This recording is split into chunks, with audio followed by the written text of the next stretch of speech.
आप देख रहे हैं अमेज नाउ।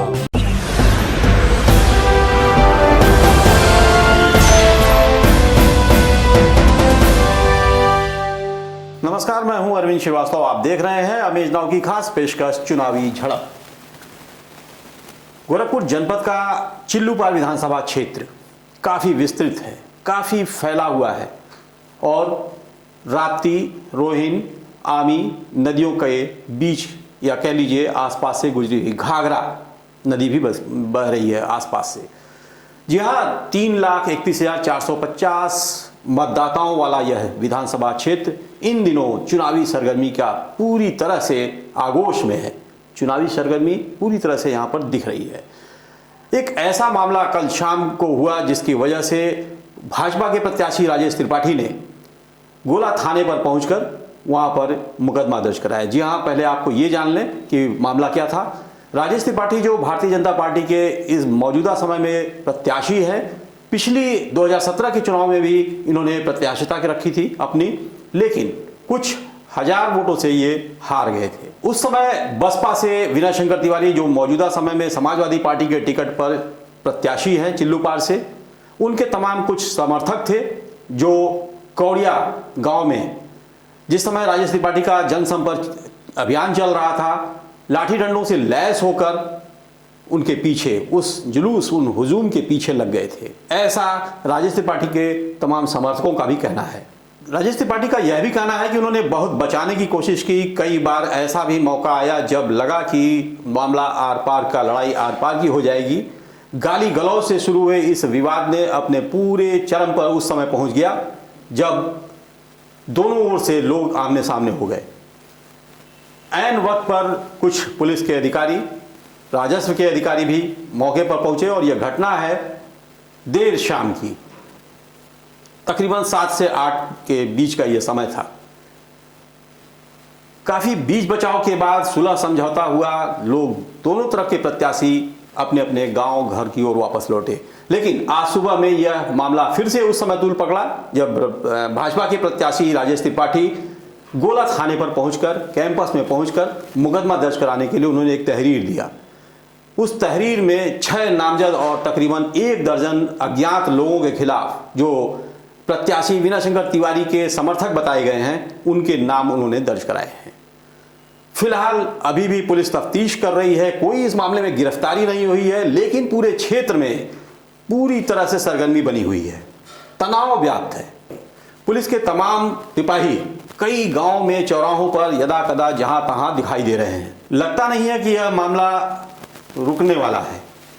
हो सकता है कि ऐसी कुछ और छिटपुट घटनाएं क्षेत्र में देखने को मिले, क्योंकि विनय शंकर तिवारी और उनके पिता हरिशंकर तिवारी, इस चिल्लूपार पर उनका दबदबा रहा है। कई वर्षों तक उन लोगों ने यहाँ का प्रतिनिधित्व किया है।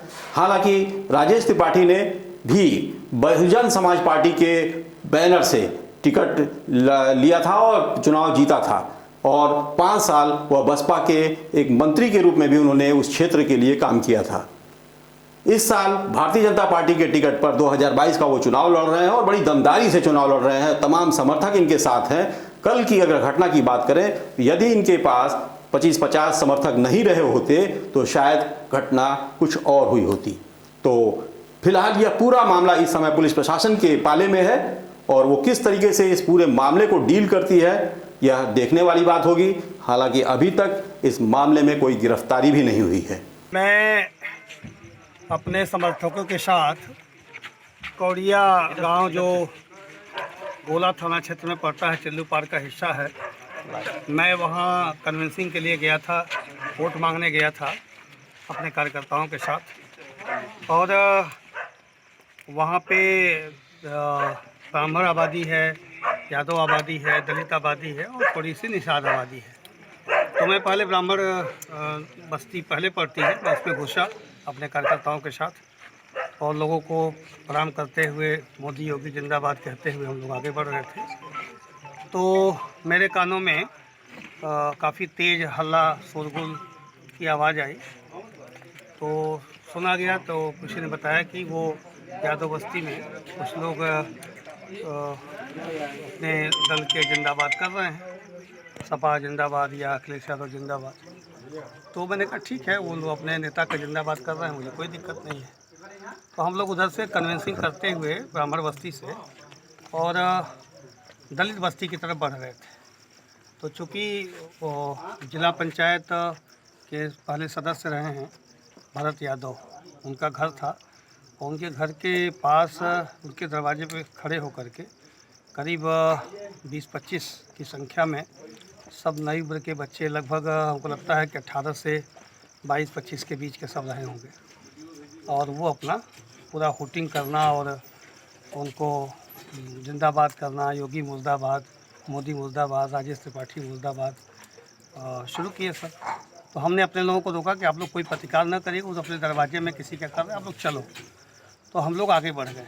फिर वहाँ पे थोड़ा सा हल्की फुल्की धक्का मुक्की हुई एक दूसरे पे, फिर हमने सबको शांत कराया और फिर हम लोग वहाँ से चूँकि उसी रास्ते से हमको अपनी गाड़ी के पास आना था, तो मैं अपनी गाड़ी के पास अपने समर्थकों के साथ आ रहा था और वहाँ फिर उनके दरवाजे पर पहुँचने पर फिर वो अपना पूरी तरीके से जैसे दौड़ाने की स्थिति होती, गालियाँ देते हुए, माँ बहन की गालियाँ देते हुए, और फिर उन लोगों ने काफ़ी आक्रामक रुख अपना लिया।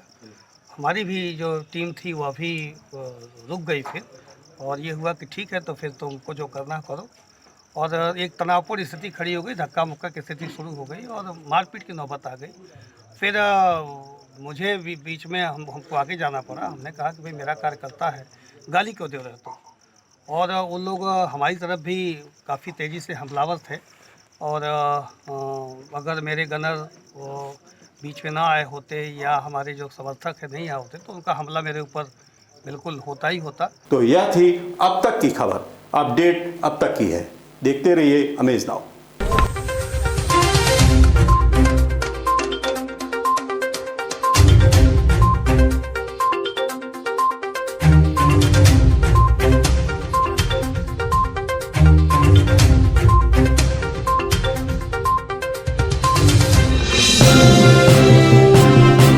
आप देख रहे हैं अमेज नाउ। गंगा, यमुना, राप्ती और गोमती के तटवर्ती इलाकों से खबरें आप तक।